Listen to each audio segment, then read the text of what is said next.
Bismillahirrahmanirrahim. Assalamualaikum warahmatullahi wabarakatuh. Innal hamdalillah wassalatu wassalamu ala Rasulillah wa ala alihi wa sahbihi wa man wala. Subhanaka la ilma lana illa ma 'allamtana innaka antal alimul hakim. ولا حول ولا قوة إلا بالله العلي العظيم أما بعد. Alhamdulillah. Tuan-tuan dan puan yang dimuliakan Allah Subhanahu wa taala. Insya-Allah yang kita janjikan malam ni kita akan bersama dengan Sayyiduna Abdullah bin Abbas radhiyallahu taala anhuma. Beliau digelar sebagai Habru Ummati Muhammadin sallallahu alaihi wasallam.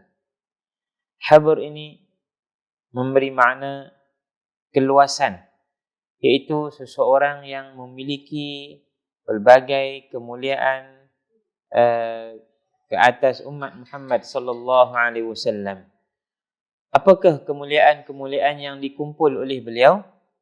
Pertama, walaupun agak lewat kelahirannya dan singkat hidupnya bersama Nabi sallallahu alaihi wasallam, tetapi dia memiliki pelbagai kemuliaan. Yang pertama, majdul qarabah, memiliki kemuliaan dari segi hubungan kekeluargaannya dengan Nabi sallallahu alaihi wasallam.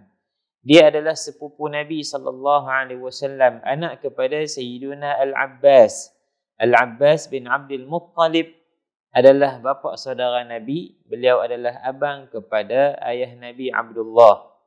Yang kedua, dia menghimpunkan majdul ilmi, kemuliaan dari segi keilmuannya yang sangat hebat.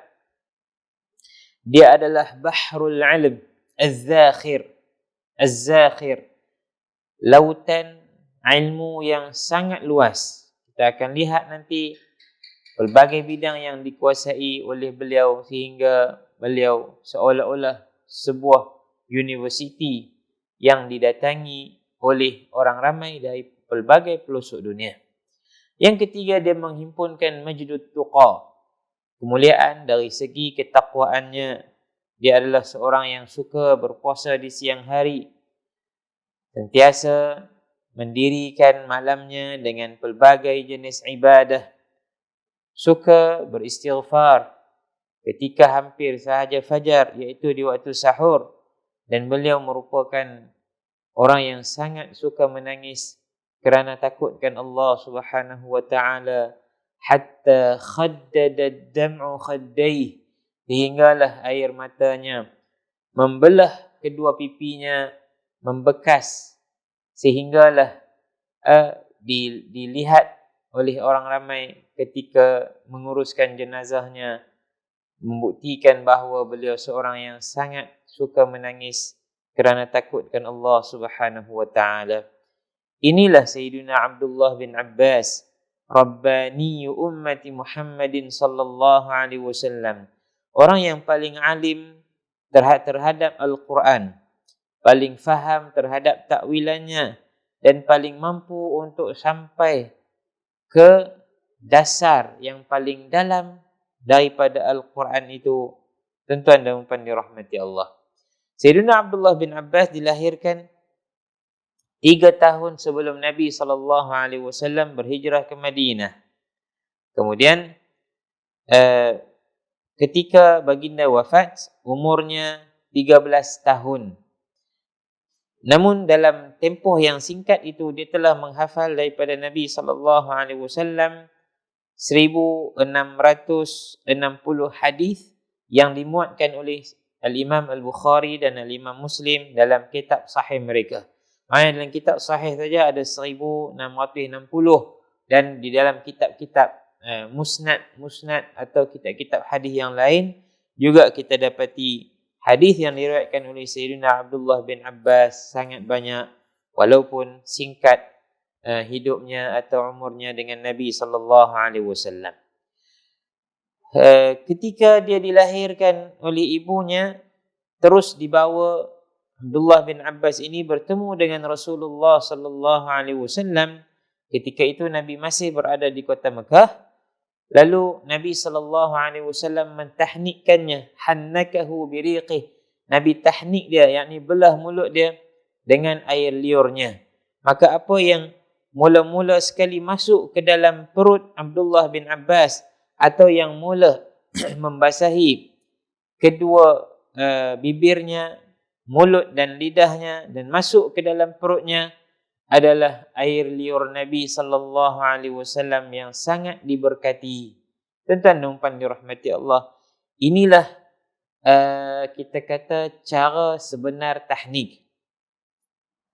Cara sebenar tahnik ni ialah sebelum apa-apa lagi masuk dalam perut bayi itu, ditahnik dengan tamar, dengan zam-zam, oleh seorang yang kita anggap dia sebagai orang yang saleh, orang yang baik, orang yang alim. Adapun yang berlaku hari ini ia hanyalah adat. Tidaklah ia dilarang, tetapi tidak mengapa. Namun telah terluput daripada bayi itu tahnik yang sebenar. Tahnik yang sebenar ialah lepas lahir tu terus diberikan tamar dan sedikit zam-zam atau apa-apa manisan. Pengalaman ketika anak sulung saya dilahirkan di Syria, Masya Allah, di sebuah hospital yang memang nurse di hospital itu memang dah siap setelah anak itu dilahirkan, terus diberi tamar kepada anak itu, supaya yang awal-awal masuk membuka mulutnya dan memudahkan sistem penghadamannya adalah salah satu daripada buah-buahan syurga, buah-buahan yang digemari oleh baginda Nabi SAW, iaitulah tamar atau kita panggil kurma. Tuan-tuan dan puan dirahmati Allah. Apabila Sayyidina Abdullah bin Abbas masuk pada umur tamyiz, sinnut tamyiz, yakni dah boleh membezakan, disebut sinnut tamyiz ini antara 6 hingga 9. Disebut dalam kitab ini ketika umurnya 7 tahun, beliau melazimi Nabi SAW seperti mata kiri dan mata kanan. Dan di antara tugasnya ialah menyiapkan bagi Nabi SAW air berwuduk. Setiap kali Nabi nak berwuduk, air sudah disediakan. Tidaklah zaman itu seperti yang kita gambarkan pada hari ini. Nak wuduk, pergi bilik air, buka paip, air keluar. Tidak. Zaman itu air mereka jauh. Kena pergi cari, kena simpan. Maka Sayyidina Abdullah bin Abbas di antara tugasannya sebagai orang yang menjadi khadam atau berkhidmat dengan Nabi SAW ialah menyediakan air wuduk Nabi. Dan apabila Nabi salat, dia akan ikut salat di belakang Nabi SAW. Dan tentunya itu adalah salat malam Nabi SAW, kerana Nabi tidak akan salat di rumah, Nabi akan salat jamaah mengimamkan para sahabat. Maka ini kata para ulama dalil bahawa salat malam, qiyamul lail atau tahajud boleh dilakukan secara berjamaah. Satu hari minta maaf. Dan beliau juga Sayyidina Abdullah bin Abbas radhiyallahu taala anhuma akan sentiasa menjadi peneman dan pembonceng Nabi SAW jika Nabi keluar bermusafir. Bahkan ketika Nabi SAW meronda-ronda di sekitar Madinah, jika Nabi terserempak dengan Abdullah bin Abbas radhiyallahu taala anhuma, Nabi akan angkat dia tak di belakang Nabi SAW, lalu berjalan bersiar-siar bersama dengan Sayyidina Abdullah bin Abbas radhiyallahu taala anhuma. Tidak asing bagi kita satu hadis yang sangat masyhur dan sahih yang dimuatkan oleh Al-Imam An-Nawawi dalam kitabnya Matan Arba'in. Hadis Al-Ghulam. Kata Sayyidina Abdullah bin Abbas radhiyallahu taala anhuma, كنت رديف النبي صلى الله عليه وسلم فقال يا غلام إني أعلمك كلمات احفظ الله يحفظك احفظ الله تجده تجاهك وإذا سألت فاسأل الله وإذا استعنت فاستعن بالله إلى آخر الحديث. Kata Sayyidina Abdullah bin Abbas, suatu hari aku bonceng Nabi SAW. Hanya Nabi naik unta, duduk depan, dia duduk belakang. Lalu ketika kami bersiar-siar, Nabi SAW berkata, wahai anak, mahu tak aku beritahu kamu beberapa perkara? Jagalah Allah, Allah akan jaga kamu. Jika kamu nak minta sesuatu, mintalah daripada Allah. Jika kamu memohon pertolongan, mohonlah dengan Allah Subhanahu wa ta'ala. Tuan-tuan dan dirahmati Allah, sehingga Sayyidina Abdullah bin Abbas menjadi seolah-olah bayang kepada tuan empunya bayang.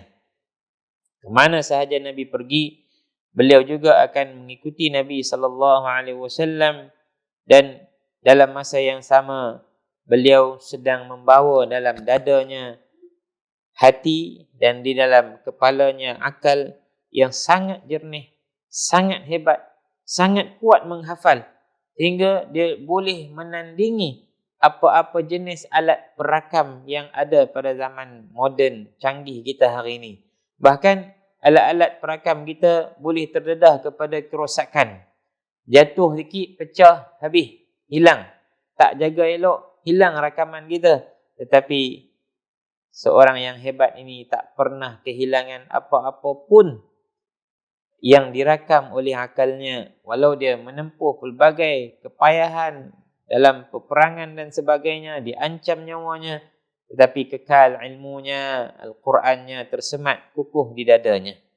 Tuan-tuan dirahmati Allah, beliau menceritakan tentang dirinya. Satu hari katanya, Nabi SAW ingin berwuduk, lalu segera aku siapkan air wuduknya, dan dia sangat gembira terhadap apa yang aku lakukan. Maksudnya Nabi seronok bila tengok sepupu dia ni, yang masih kecil ni, bila tengok Nabi macam nak bangun solat, dia pergi cari ayak.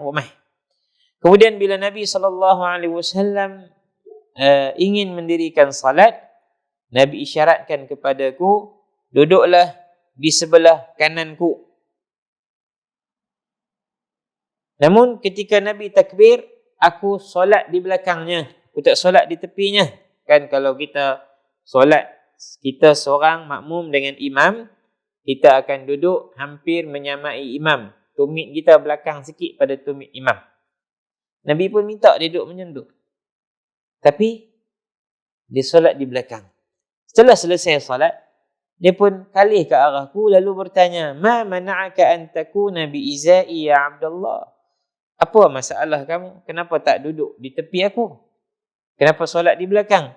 Katanya, anta ajallu fi aini wa a'azzu an uwaziyaka ya Rasulullah. Ni budak kecil umur 7, 8, mungkin 9 tahun. Katanya, wahai Rasulullah, engkau sangat agung pada pandanganku dan sangat mulia untuk aku duduk menyamaimu, wahai Rasulullah. Nabi pun angkat tangannya ke langit lalu berkata, Allahumma atihil hikmah. Ya Allah, kurniakanlah kepadanya kebijaksanaan. Maknanya Nabi seolah-olah mengiyakan rasa ta'zim dan hormat Sayyidina Abdullah bin Abbas kepada Nabi SAW. Dan dengan itu Nabi minta mohon daripada Allah, moga-moga Allah kurniakan kepadanya kebijaksanaan, dan tentulah Allah memakbulkan doa Nabi-Nya SAW. Lalu Allah kurniakan kepada seorang budak Quraisyiyun Hashimiyun ini hikmah yang sangat hebat, melebihi kepandaian dan kebijaksanaan yang terhimpun pada orang-orang yang bijaksana yang lain. Dan mungkin kita nak lihat salah satu daripada cara Sayyidina Abdullah bin Abbas menyelesaikan masalah yang cukup besar dengan kebijaksanaannya dan dengan penguasaannya terhadap Al-Quran.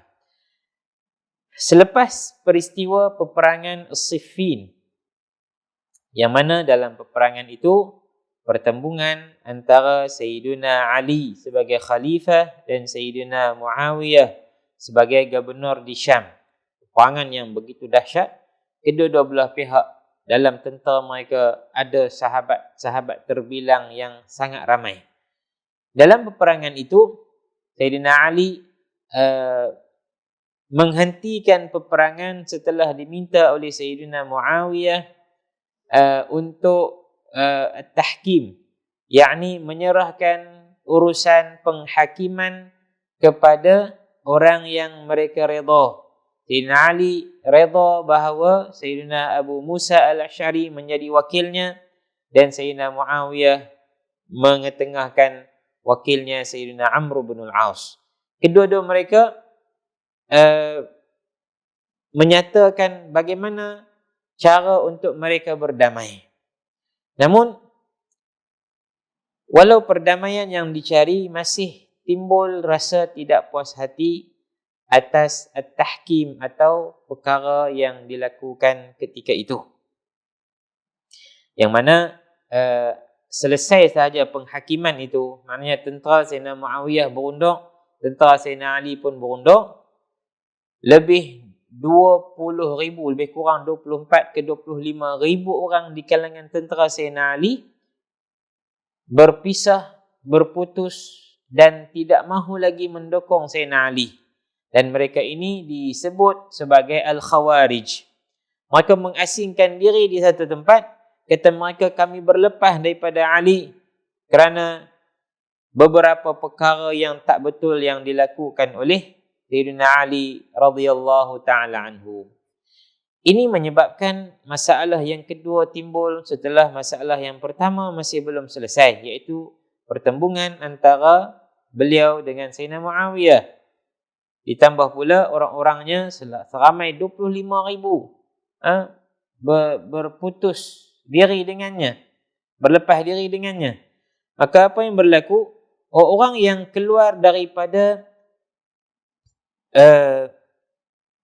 berhukum dengan khalifah yang dilantik dengan rasmi, mereka akan disebut sebagai al-bughah, orang-orang yang melampau dan menderhakai pemerintah pada ketika itu. Lalu Sayyidina Ali tidaklah mahu menumpahkan darah mereka. Sayyidina Ali nak mereka kembali semula kepada bai'ah asal mereka.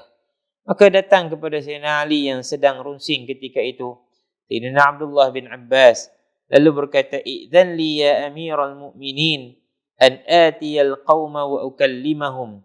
Boleh tak engkau izinkan aku pergi kepada mereka ini, iaitu golongan Khawarij, untuk bercakap dengan mereka? Kata Sayyidina Ali, aku bimbang kalau sesuatu yang buruk berlaku ke atasmu. Kata Sayyidina Abdullah bin Abbas, tidak. InsyaAllah, kalla. Moga-moga dengan izin Allah tidak berlaku yang buruk. Dia pun pergi. Sampai kampung mereka ni, tuan-tuan dirahmati Allah. Kata Sayyidina Abdullah bin Abbas radhiyallahu ta'ala anhuma, aku dapati mereka adalah orang yang paling hebat dalam beribadah. Tidak ada yang duduk saja. Ada yang ketika aku sampai ke kampung mereka, ada sahaja yang sedang melakukan ibadah. Di sudut sana ada yang sedang belajar. Satu sudut lagi ada yang sedang membaca Al-Quran. Di satu sudut lagi ada yang sedang solat sunat, berzikir dan sebagainya. Aku hampiri mereka. Mereka mengenaliku lalu berkata, "Marhaban bika ya Ibn Abbas." Selamat datang wahai Ibnu Abbas. Apa sebab kamu datang kemari? Katanya, aku datang untuk berbicara dengan kamu.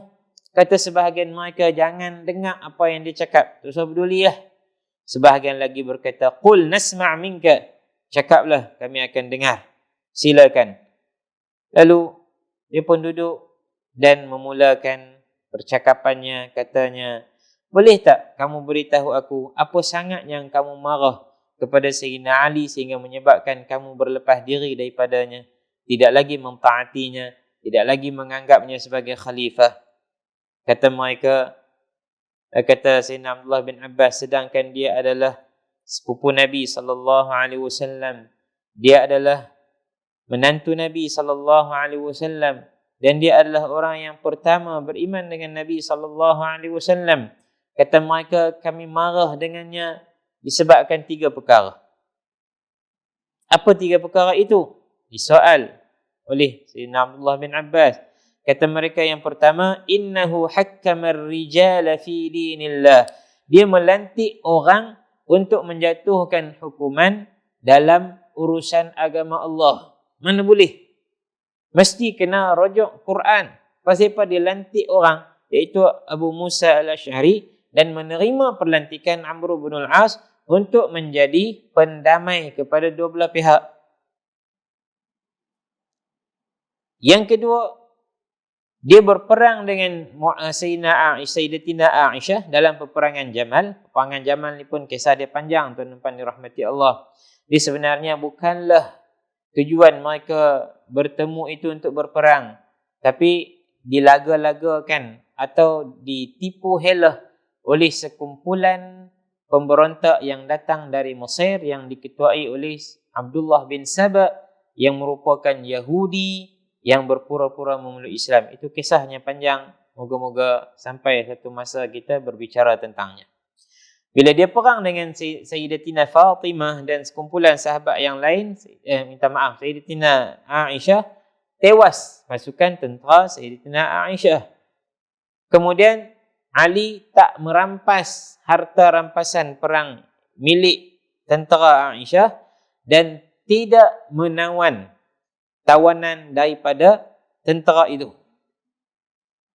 Hanya tak ambil tawanan perang di kalangan lelaki dan perempuan. Dia lepas mereka. Yang ketiga, dia buang daripada dirinya gelaran Amirul Mukminin ketika kedua-dua pendamai itu bersetuju untuk mengemukakan beberapa perkara untuk menyelesaikan masalah.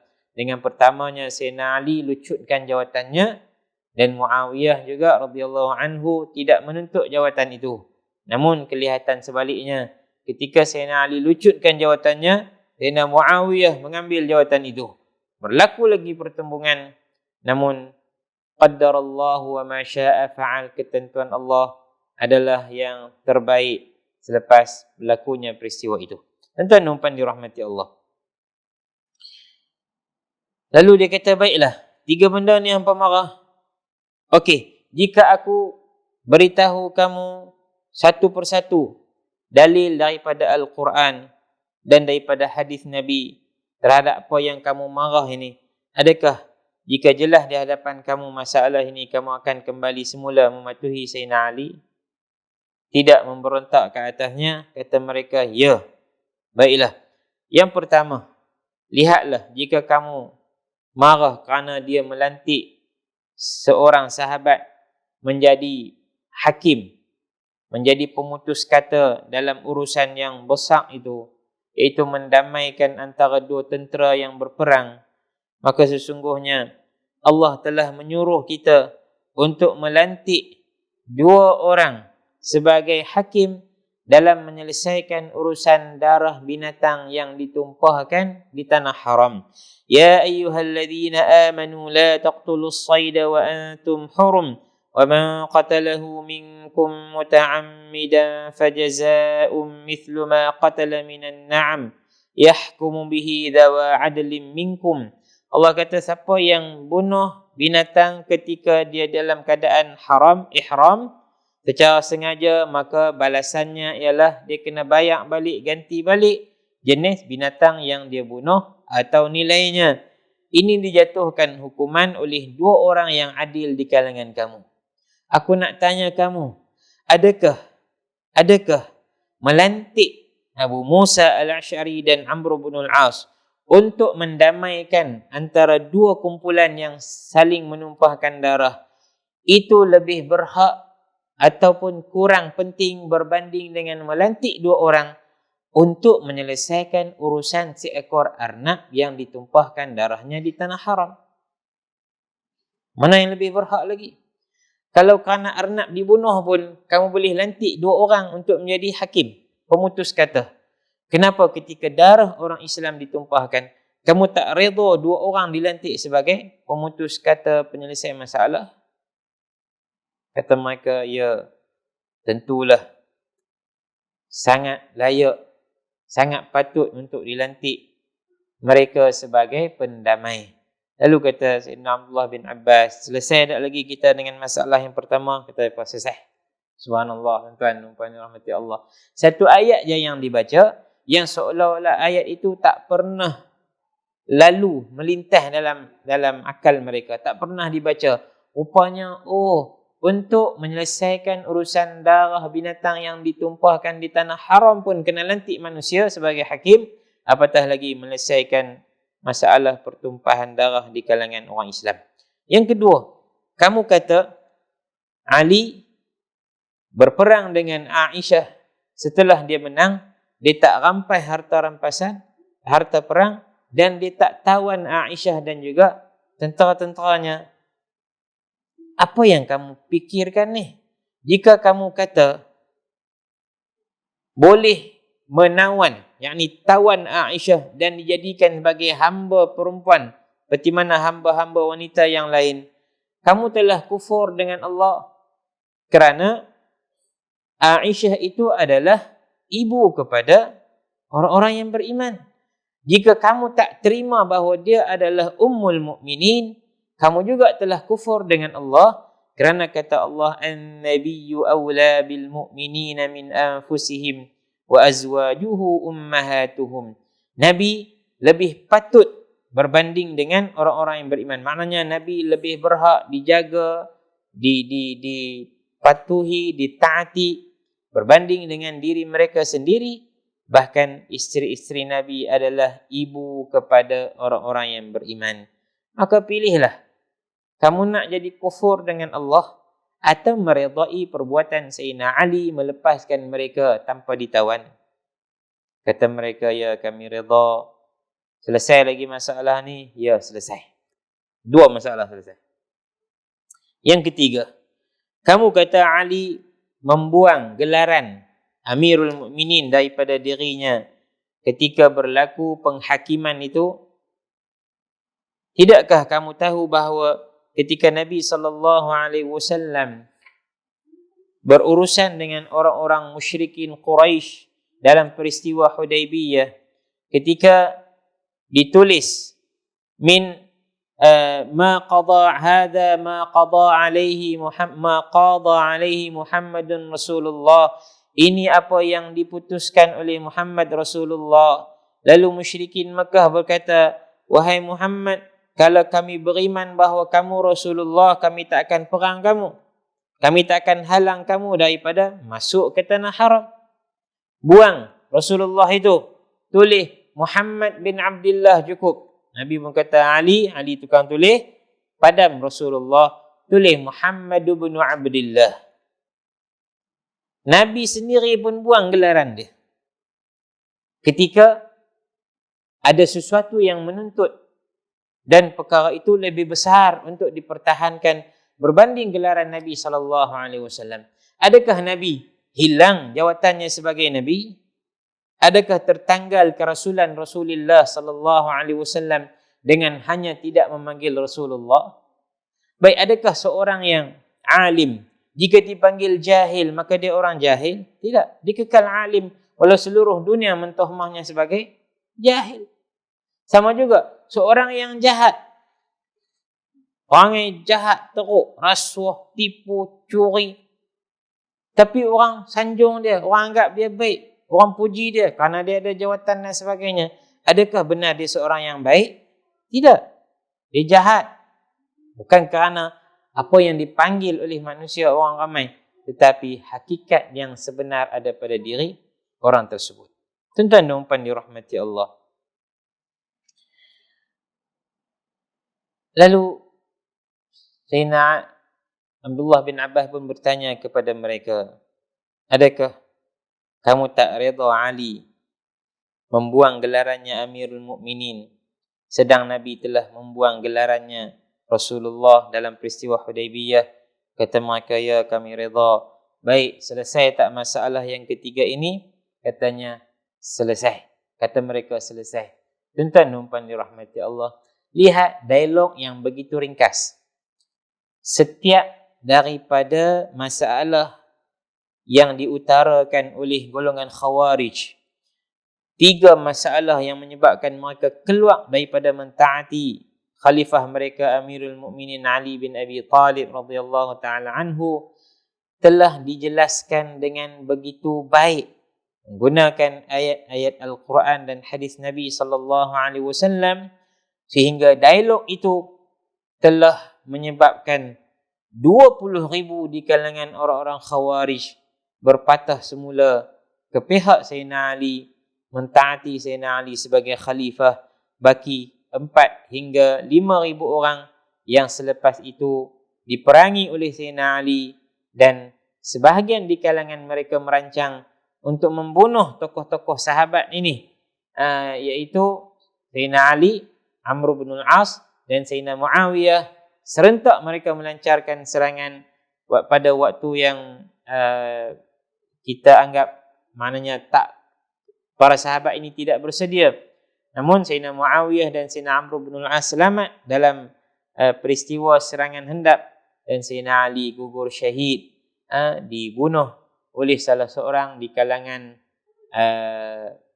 Khawarij disebut Abu Muljam, ketika Sayyidina Ali bangun mengejutkan rakyatnya untuk bangun salat subuh. Tuan-tuan dan puan yang dirahmati Allah, kisah masih panjang seperti yang saya sebut kemarin. Pengarang kitab ini, Syekh Dr. Abdul Rahman Ra'fat Sbasha, memanjangkan kisah tentang Sayyidina Abdullah bin Abbas kerana ada beberapa sisi lain yang harus kita dalami setelah kita mengetahui tentang ketakwaannya, kehebatannya dalam berdialog, ilmunya, dan kita akan lihat bagaimana beliau adalah satu sistem ilmu yang begitu dahsyat yang melahirkan para ulama di kalangan tabi'in, dan kita akan baca pengiktirafan di kalangan para sahabat dan tabi'in terhadap beliau radhiyallahu taala anhuma. Moga Allah panjangkan umur kita untuk kita sambung siri yang kedua tentang kisah sahabat Nabi sallallahu alaihi wasallam, Sayyidina Abdullah bin Abbas radhiyallahu taala anhuma. Sallallahu ala sayyidina Muhammad wa ala alihi wa sahbihi wasallam. Walhamdulillahi rabbil alamin. Assalamualaikum warahmatullahi wabarakatuh.